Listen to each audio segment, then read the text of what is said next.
Assalamualaikum warahmatullahi wabarakatuh. Perkenalkan, nama saya Mila Amelia dengan nomor NPM 2301105211179. Hari ini saya akan menjelaskan materi mengenai kerusakan lingkungan untuk memenuhi tugas pengembangan media pembelajaran berbasis internet. Tugas ini dibuat juga untuk memenuhi salah satu syarat UTS mata kuliah media pembelajaran di SD.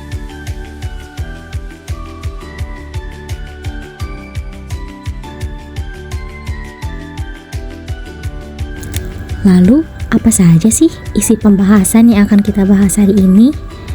Yang pertama, ada pengertian lingkungan.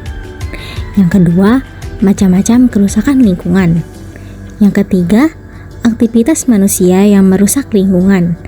Dan yang keempat, upaya untuk menjaga kelestarian lingkungan. Jika berbicara tentang lingkungan, pastilah yang teringat adalah lingkungan di depan rumah, lingkungan di sekolah, lingkungan di komplek perumahan, lingkungan di hutan, maupun lingkungan di sekitar sungai. Lalu sebenarnya, apa sih pengertian lingkungan itu? Lingkungan adalah tempat bagi makhluk hidup, baik manusia, hewan, maupun tumbuhan untuk berpijak. Selain itu, lingkungan juga menjadi tempat beraktivitas dan berinteraksi loh. Kita sudah belajar mengenai apa itu lingkungan. Selanjutnya, kita akan belajar mengenai macam-macam kerusakan lingkungan.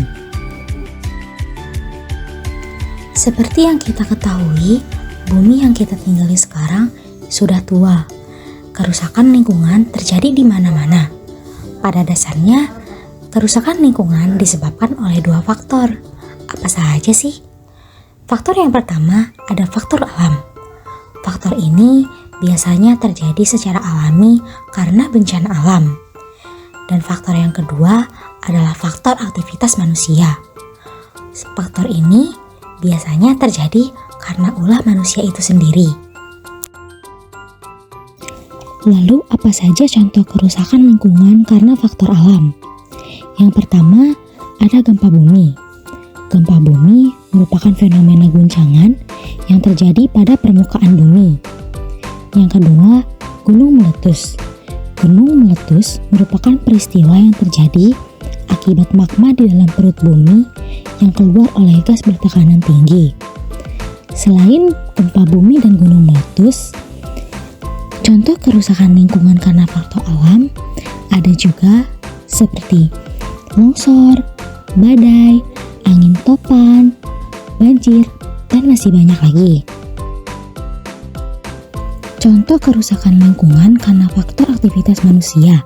Yang pertama, ada kebakaran hutan. Kebakaran hutan atau kebakaran liar adalah suatu peristiwa terbakarnya hutan atau lahan, baik secara alami maupun oleh perbuatan manusia. Yang kedua, banjir. Banjir merupakan peristiwa bencana alam yang terjadi ketika aliran air yang berlebihan merendam daratan. Banjir selain dikatakan bencana alam, juga bisa dikatakan kerusakan lingkungan yang disebabkan oleh faktor aktivitas manusia. Karena pemicu banjir bisalah karena aktivitas manusia, seperti buang sampah sembarangan, ataupun membuang sampah di sungai yang membuat air sungai jadi terhambat dan menyebabkan aliran air masuk ke daratan. Karena kita sudah mengenal apa saja faktor dan contoh kerusakan lingkungan, selanjutnya apa sih aktivitas manusia yang bisa merusak lingkungan? Yang pertama ada pemburuan liar. Aktivitas jual beli hewan langka atau bagian tubuh hewan dapat merusak keseimbangan ekosistem. Akibat yang paling terasa adalah hewan-hewan yang diburu dan organ tubuhnya diperjualkan semakin langka dan sulit ditemukan. Yang kedua, pencemaran udara, air, dan tanah.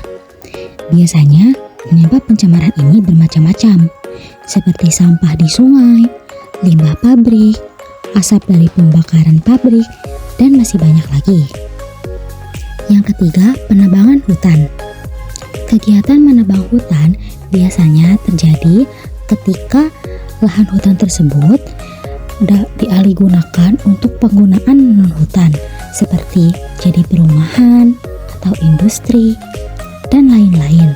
Akibatnya, kelestarian flora dan fauna terancam, terjadi bencana alam, hingga penurunan kualitas udara bagi manusia karena pohon-pohon yang mengandung oksigen ditebang.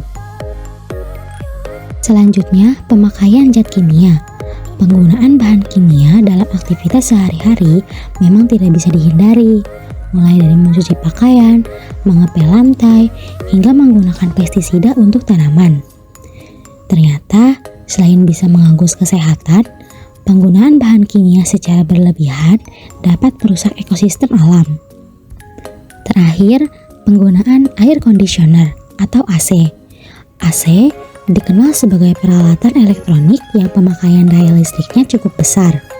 AC berkapasitas 1 PK saja membutuhkan 800-900 watt listrik. Selain itu, AC juga menyumbang pada peningkatan gas rumah kaca. Lalu, upaya apa yang bisa kita lakukan untuk mengurangi kerusakan lingkungan yang disebabkan oleh aktivitas manusia? Kita bisa melakukan upaya seperti berikut. Yang pertama, tidak membuang sampah sembarangan di sungai. Yang kedua, menanam kembali hutan yang gundul atau reboisasi di tanah yang harus ditanami pohon kembali. Yang ketiga, tidak membuang limbah pabrik di laut. Yang keempat, mengurangi penggunaan plastik. Dan yang kelima, mengurangi penggunaan bahan kimia. Sekian yang dapat saya sampaikan. Mohon maaf bila ada salah kata. Terima kasih atas perhatiannya. Wassalamualaikum warahmatullahi wabarakatuh.